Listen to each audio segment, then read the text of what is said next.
Senator Kennedy recently revealed Alexandria Ocasio-Cortez to be the most significant pretender within the halls of Congress. The noise was faint, just paper bending with two rapid, intentional creases, followed by the quiet snap of a portfolio shutting.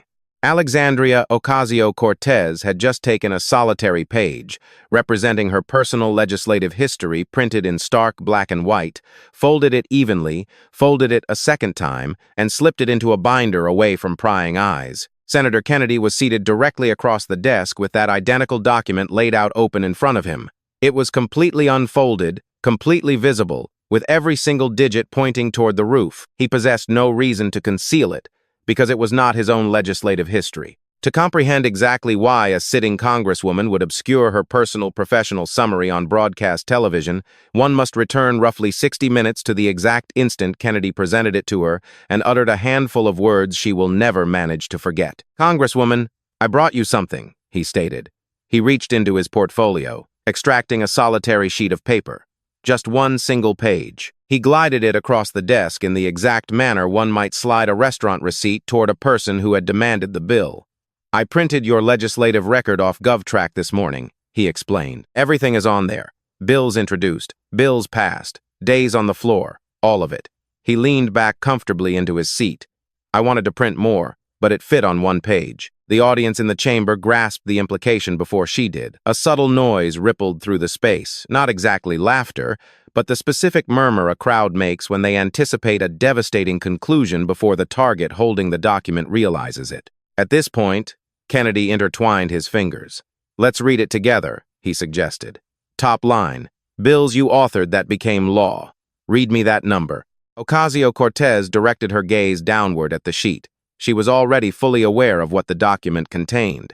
She had been aware before she even took her seat. "Senator, legislative effectiveness cannot be reduced to a single metric," she argued. "The work of a congressperson includes coalition building, amendment work, public advocacy." "Ma'am," Kennedy interrupted, though his volume remained completely steady. It never fluctuated.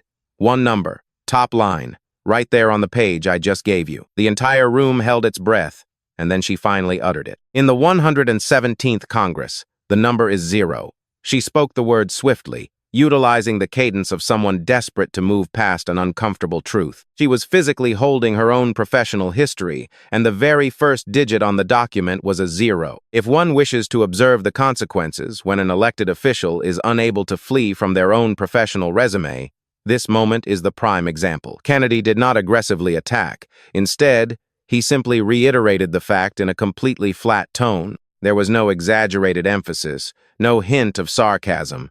0, he repeated. "In 2 years, while your party controlled the House, not one bill with your name on it became law." He allowed that singular number to linger in the atmosphere, deploying the silence that follows an undeniable fact. "Next line down," he continued. "Days speaking on the House floor that session. 11. He raised his eyes to meet hers.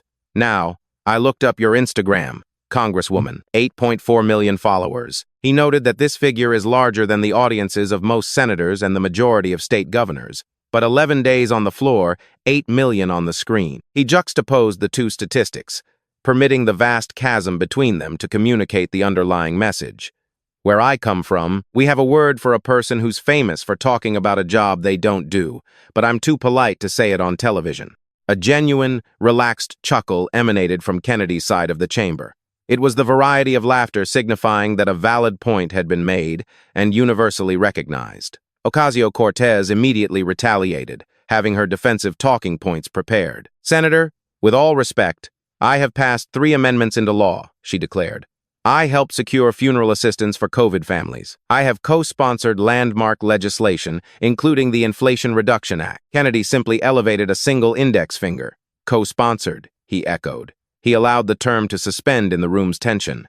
"That's a fine word. I co-sponsor things too." He leaned in slightly. "But co-sponsoring a bill, Congresswoman, is like saying you helped cook Thanksgiving dinner because you brought the napkins." He hesitated just long enough for the metaphor to sink in. "Somebody else did the cooking. You showed up with napkins and put your name on the menu." The chamber completely lost its composure. This was not a restrained, courteous chuckle.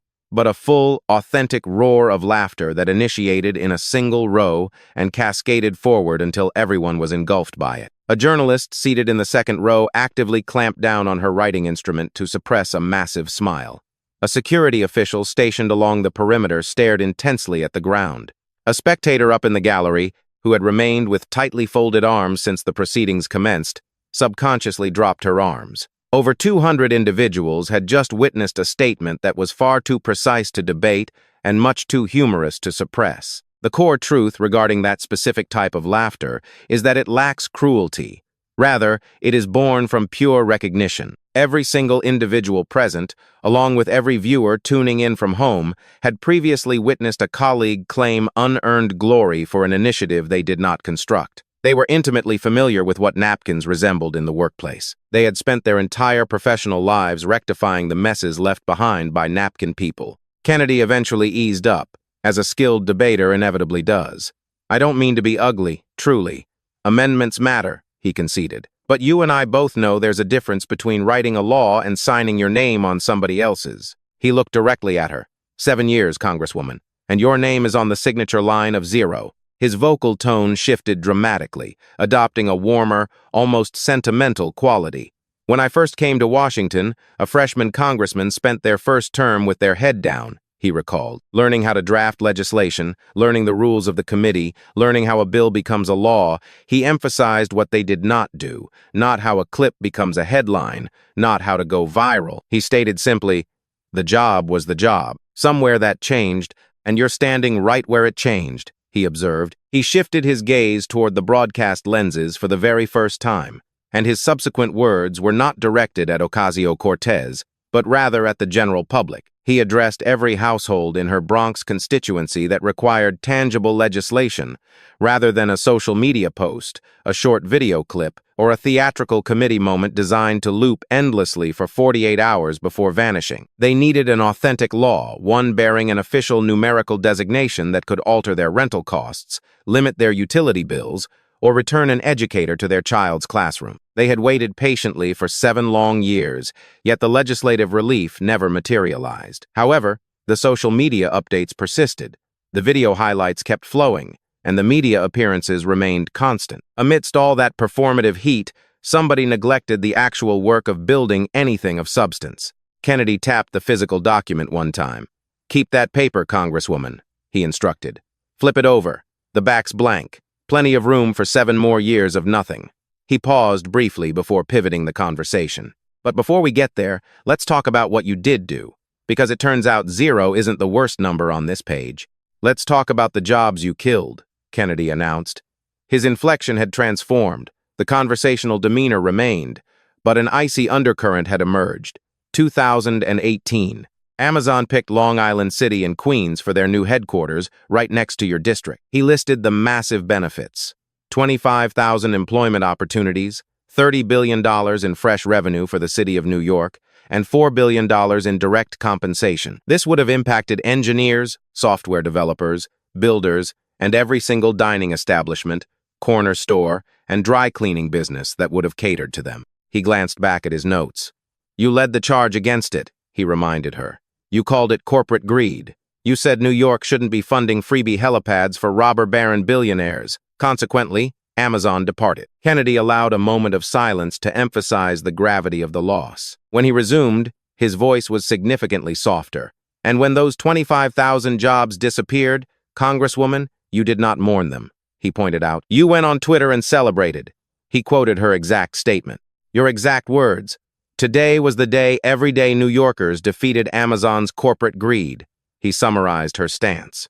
"You called losing 25,000 jobs a victory." He leaned closer to the microphone. He recounted the story of a specific construction worker residing in Queens who had informed a regional radio broadcaster about his situation. This man had been officially contracted to construct that massive facility, had completed all the necessary documentation, and had purchased brand new equipment. Then, Ocasio-Cortez celebrated the cancellation on social media, and the following week, his employment contract was abruptly terminated. "He commutes 90 minutes each way to New Jersey now, every day," Kennedy noted. 90 minutes there, 90 minutes back. 3 hours of his life every day, because the jobs that were coming to his neighborhood got turned away at the door. Kennedy reclined slightly. He emphasized that there were 25,000 households suffering similar fates. The devastation wasn't limited to the direct employment positions. It encompassed everything that naturally develops surrounding 25,000 steady incomes. The child care facilities that would have launched to support those employees' children were gone. The neighborhood convenience store that would have remained profitable instead of permanently shutting its doors was gone. The municipal tax revenue intended for public transportation, affordable housing, and the very educational institutions that Ocasio-Cortez claimed to champion, all of it vanished. And it vanished not because the negotiation organically collapsed, but because she intentionally destroyed it and then proudly took a victory lap amidst the wreckage. Ocasio-Cortez leaned aggressively into her microphone. She excelled in this specific arena, and she was acutely aware of her proficiency, given that this exact rhetorical stance had secured her electoral victory, and she had rehearsed it countless times. Those were $3.5 billion in corporate subsidies, Senator, for the richest company on earth. While NYCHA was crumbling, while public schools went underfunded, while families in my district could not afford to keep the lights on, she fired back. You want me to apologize for standing between a trillion-dollar corporation and the public treasury? I will not. I will never apologize for that. That is why I was sent here. One must concede that her rebuttal effectively landed, as it routinely did. A legislative assistant positioned behind her nodded with vigorous approval. The progressive financial logic possessed a stark simplicity that functioned perfectly within the confines of a hearing chamber. $3 billion designated for a billionaire inherently sounded corrupt. It was deliberately engineered to sound unethical. Kennedy, however, refused to take the bait and pursue that specific line of argumentation. He circumvented it completely. Governor Cuomo, your governor, your party, said the return was $30 billion for $3 billion in incentives, Kennedy countered. That's $10 back for every dollar in. He quipped, "Even I can do that math, Congresswoman, and I went to a school where the calculator had a crank on it." This elicited a brief chuckle from the room, but the undeniable financial reality lingered heavily in the air long after the amusement faded. But Amazon was just the appetizer, Kennedy declared. Let's talk about the entree. Your Green New Deal. He deliberately slowed his pace for this segment, reading verbatim from his prepared document. He cited the Heritage Foundation's projections regarding the financial burden of merely the energy-related elements. The estimated damages included $3.9 trillion in sacrificed gross domestic product, the elimination of 1.4 million employment positions, a staggering $40,000 reduction in missing wages for an average four-person household, and a spike in utility costs ranging from 12 to 14%. Furthermore, he highlighted a deeply controversial aspect of her own platform. And your own frequently asked questions on your own website promised economic security for people, and I quote, unable or unwilling to work. He repeated the critical word, unwilling. Ocasio-Cortez quickly intervened, leaning into her microphone once more. That document was not finalized, she protested. It was a working draft that a staffer released prematurely, and it does not reflect. Kennedy raised 4 fingers, lowering them individually to emphasize each point. Ma'am, it was on your website with your name on it, he stated, lowering the first finger. Your advisor went on Fox News and said it was doctored, he noted, dropping the second. Then he admitted it was real, he continued, marking the third point. Then your chief of staff said it was a draft. Then you blamed a staffer. That accounted for all 4. 4 stories about one piece of paper, Kennedy summarized. Where I come from, we call that getting caught, and then getting caught covering up the getting caught. The audience laughed again, though this time the amusement lacked warmth. It was the decisive laughter of a crowd passing judgment. Kennedy extracted one final, slender sheet from his binder. Now, I want to read you something that was not written by me.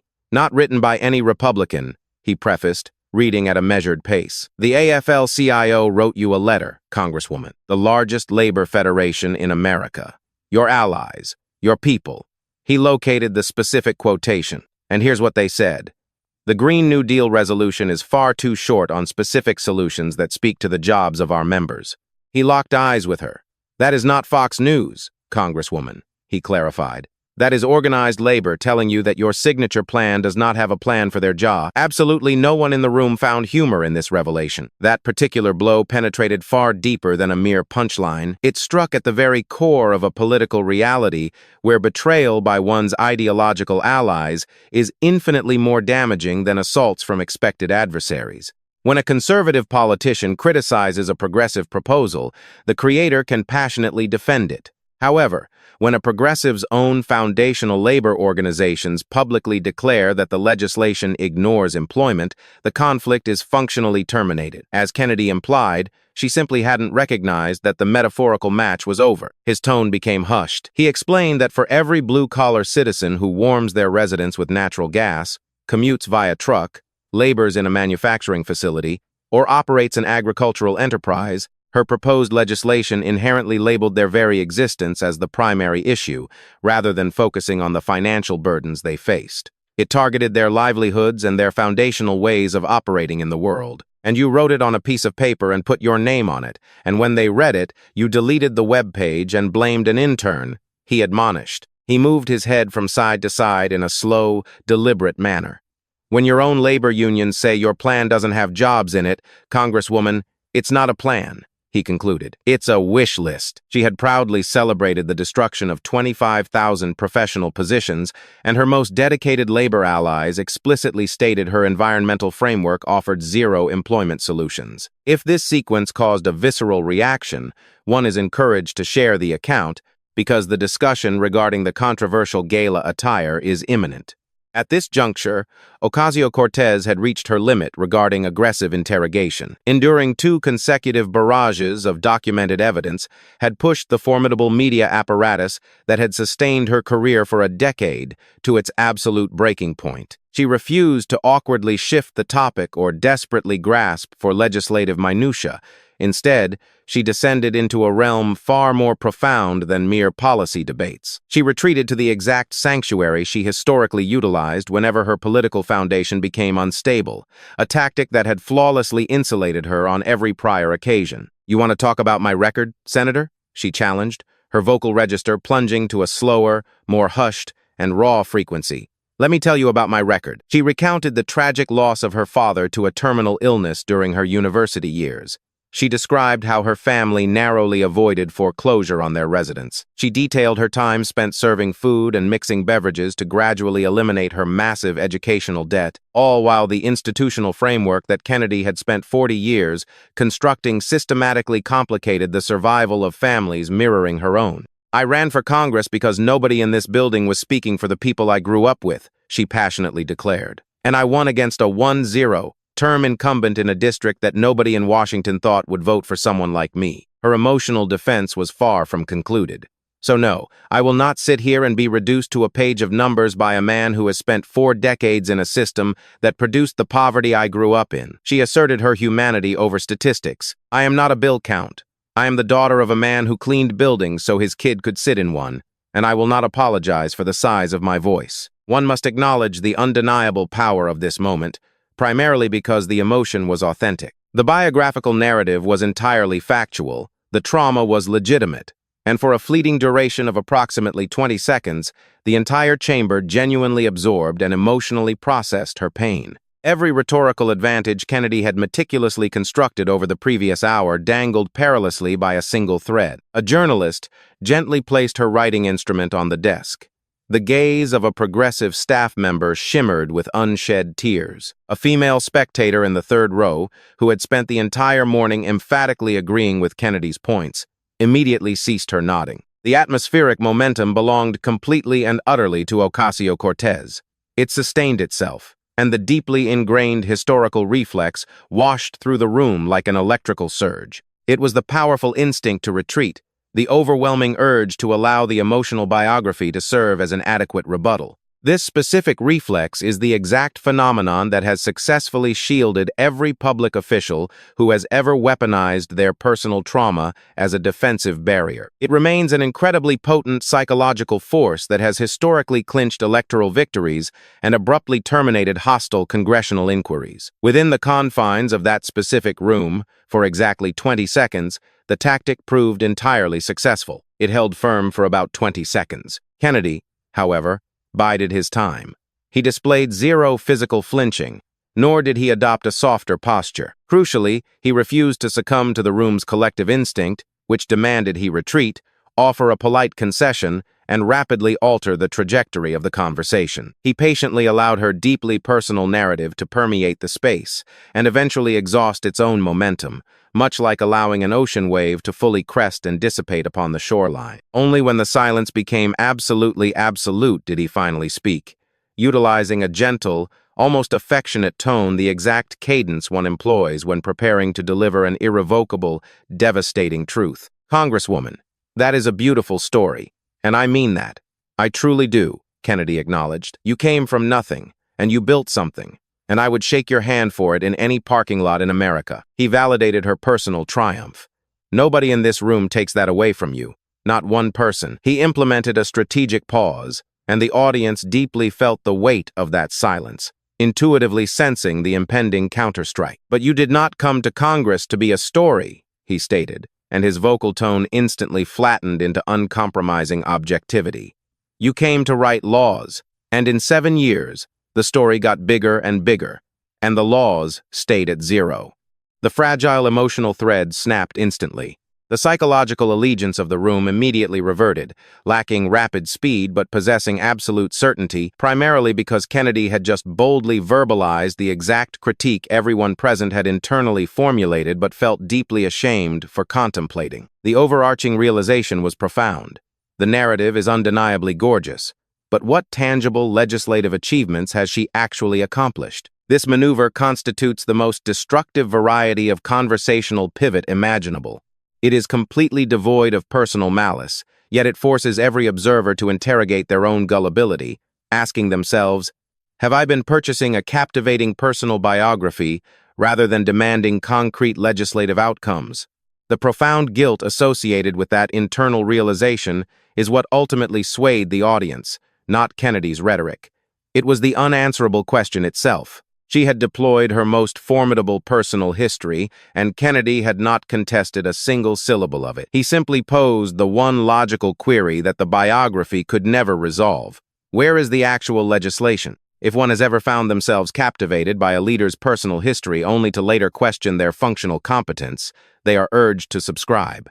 "Last thing, Congresswoman. I mean that last thing," Kennedy signaled, his volume decreasing even further. This represented the ultimate focal point, the grand finale that contextualized the entire grueling hour. September 2021, Metropolitan Museum of Art. The Met Gala. He highlighted the extravagant $35,000 admission fee, explicitly noting her choice of attire, a gown boldly displaying the phrase, "tax the rich." He deliberately maintained a slow, methodical pace. He referenced a 31-page investigative document released by the House Ethics Committee in July 2025. "They found you violated the gift rule," he detailed. "You paid under fair market value for the dress, the shoes, the accessories." He revealed that her team attempted to falsely equate the valuation of a custom, handcrafted designer gown to a standard, commercial clothing rental service, a justification the Ethics Board deemed completely detached from reality.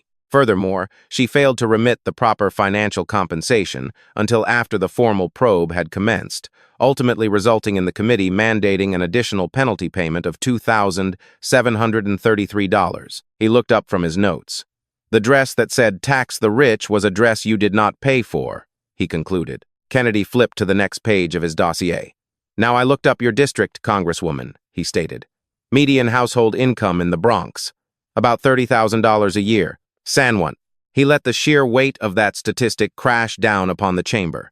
"The ticket to the party where you wore that dress cost more than your average voter makes in 12 months of work." He allowed a single intake of breath to pass. "And here is the part that nobody talks about, but everybody saw in the photographs," he continued. "Every celebrity at that gala walked in without a mask, including you. And every single servant, every waiter, every person working the floor on their feet all night, wore one." He stared directly into her eyes. "The people serving you wore masks. The people being served did not. And the dress said, 'Tax the rich.'" He sat completely back in his chair. "Tax the rich. On a dress that the rich paid for, at a party your voters could not afford to park outside of, served by workers in masks, while you smiled for the cameras without one." The silence that enveloped the room was absolute. It was not an anticipatory silence, but a judgmental one, a quietude, vastly more catastrophic than uproarious laughter, because while mockery can be combated with defiance, this profound stillness offered no avenue for rebuttal. Ocasio-Cortez mounted a desperate defense.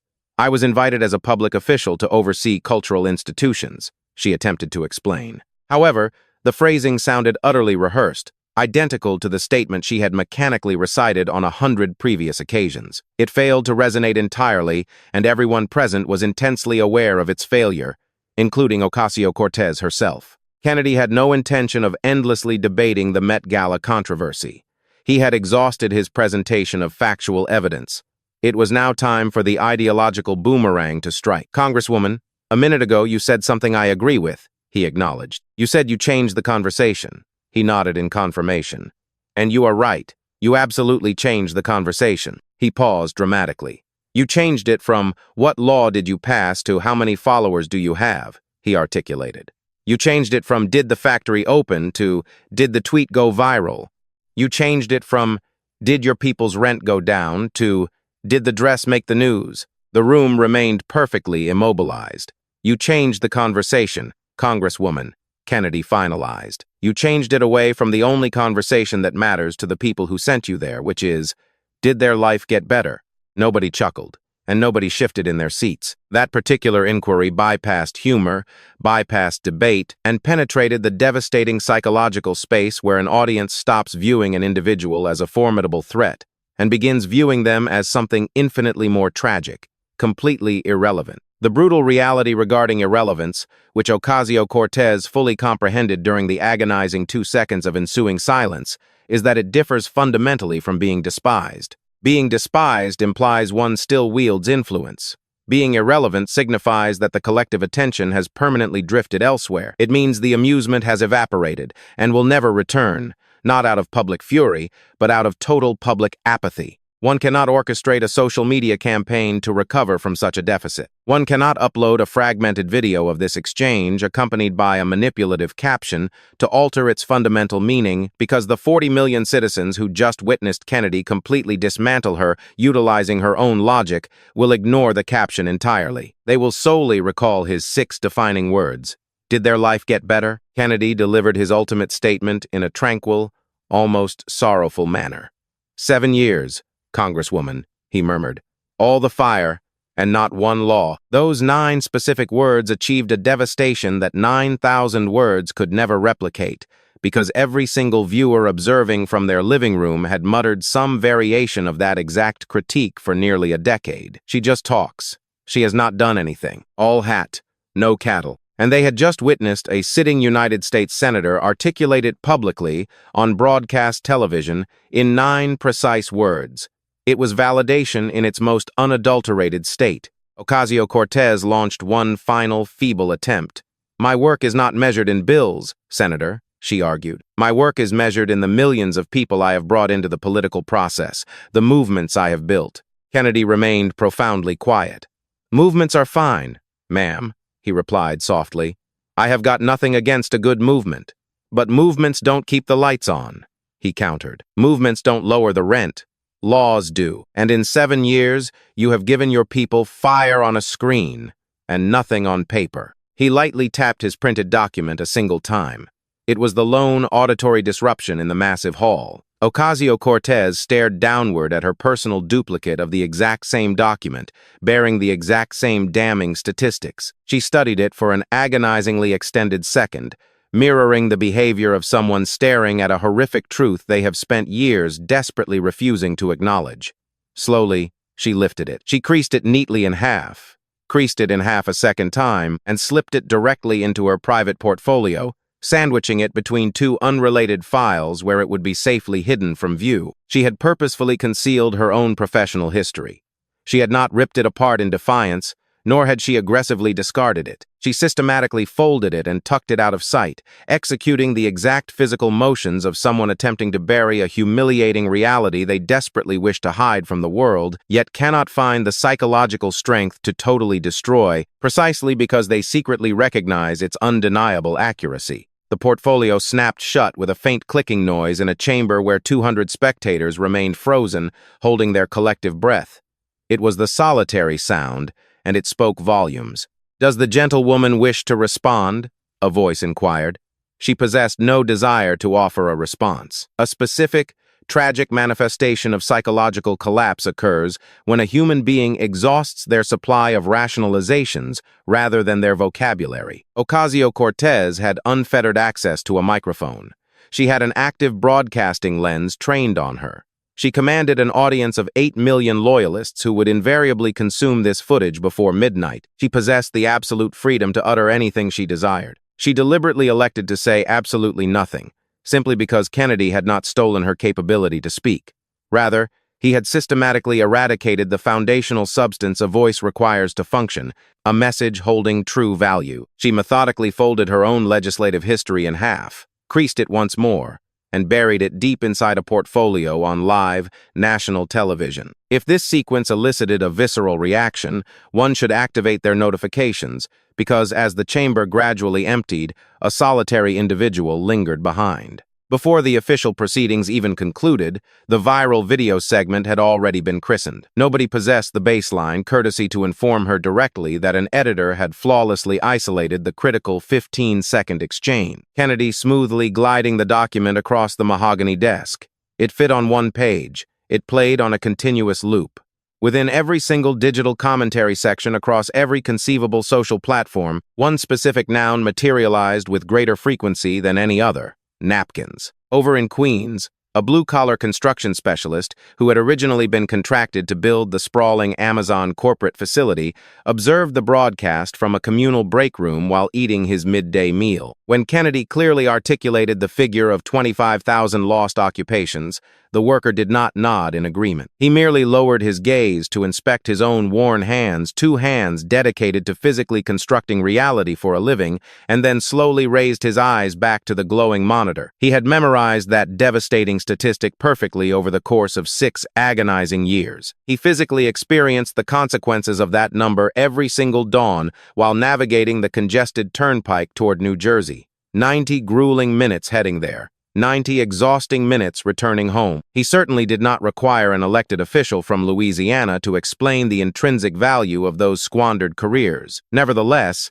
it provided a profound sense of validation to finally witness a powerful figure clearly articulate the tragedy publicly. To hear another human being explicitly utter the word celebrated and fully comprehend the agonizing sting it carried for his family. He quietly drained the remainder of his coffee and trekked back across the river to resume his labor, adhering to the routine he executed every single day. Simultaneously, in Columbus, Ohio, a 68-year-old retired educational professional, a lifelong, fiercely dedicated Democrat, viewed the exchange on her tablet computer. She sat in a modest kitchen, still proudly displaying a vintage George McGovern campaign decal upon the refrigerator, a memento inherited from her own father. When Ocasio-Cortez dramatically recounted the biography involving her late father, the retired educator nodded with deep empathy. The narrative was authentic. It possessed immense emotional resonance. She had personally mentored countless young women exhibiting that exact same profile.